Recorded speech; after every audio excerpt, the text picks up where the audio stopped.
This episode of Film Stalkers, I'm reviewing Solo, or Solo, a Star Wars story.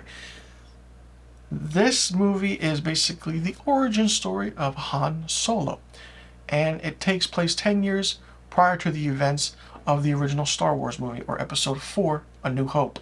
Now, basically the early adventures of Han Solo and Chewbacca, as you know, they're doing things, they're the criminal underworld of where they are. Not only that, Alden Einrich, I believe is his name. I'm butchering that name, and I apologize. Woody Harrelson is Tobias Beckett.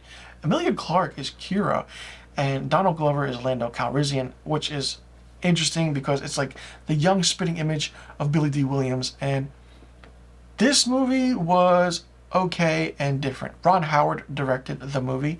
Now, someone else was directing it, but they left due to creative differences, and Ron Howard came in and took over, so he got credit to directing this movie. And this movie was written by Jonathan and Lawrence Kasdan.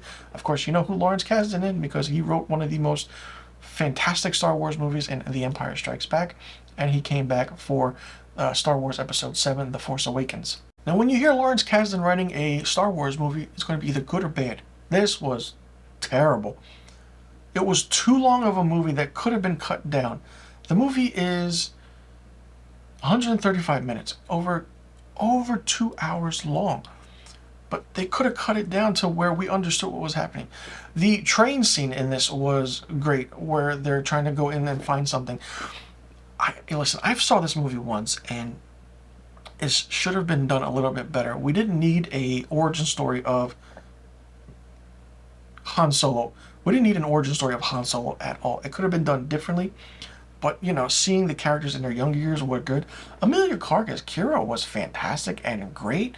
I mean, it led to you think, like, okay, this character could be seen in other movies or TV shows for that matter.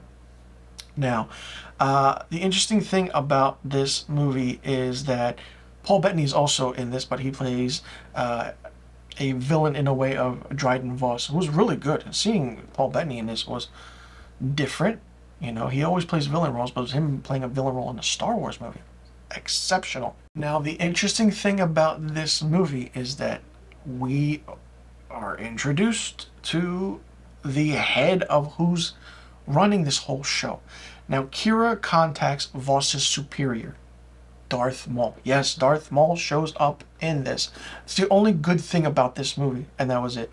The acting was good, could have been better. I felt like certain parts of it were dry, didn't make any sense, and I feel like it's just forced. It was just forced on us that, okay, Rogue One was such a great spin-off and anthology film that it connected right to A New Hope, but then Solo, a Star Wars movie, took place 10 years prior to those events.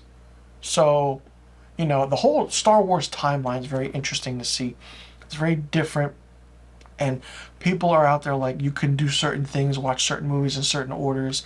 I mean, with Rogue One and with the Solo, a Star Wars story, you can watch these movies on their own, but if you want to watch it as part of the Skywalker saga, I want to say, then you can put it in there somewhere. But I feel like Rogue One is part of the Skywalker saga because it goes right into Episode 4. Solo, a Star Wars story, not so much. You know, there was talks about doing more anthology series, but when this was a box office bomb and didn't make any money, nobody went to go see it because there was no reason to make a movie like this. And Disney decided to, you know, let's put the brakes on the anthology series. Let's see what happens. They're evidently making another anthology series movie, and it's called Rogue Squadron. So we'll see what happens with that, if that actually becomes popular and big. But for now, you know, let's slow down on the Star Wars movies because we have the Star Wars shows on Disney Plus with The Mandalorian. You got Boba Fett, Obi-Wan Kenobi's coming out, the Clone Wars. All these shows are 100 times better than the recent movies that came out. Even more so better than the sequel trilogy. This movie could have been done better. It wasn't good. The script had problems, and the dialogue didn't make any sense. They were trying to throw comedy around, and the actor who played Han Solo, I'm not going to pronounce his name because I'll butcher it, but I feel like someone else could have been in this role. It could have been done so much better. For me, Solo, a Star Wars story, gets 0 out of 5 stars. Let me know in the comment section below what you thought about Solo, a Star Wars story. Did you like it? Did you not like it? What did you think of it? Do you think something else could have been done different for this movie? Do you think they could have went a different route for a new anthology film after Rogue One? Did you like the actor who played Han Solo? Did you like the other characters in this? Who was your favorite character? Who was your least favorite character? And do you like how everything was set up and how this event took place 10 years prior to the events of Episode 4, A New Hope? Let me know in the comment section below about the questions I just asked, and I'll see you guys in the next review video. And thank you for tuning into my Star Wars movie reviews. I really appreciate it. And happy 45th anniversary to Star Wars Episode 4, A New Hope.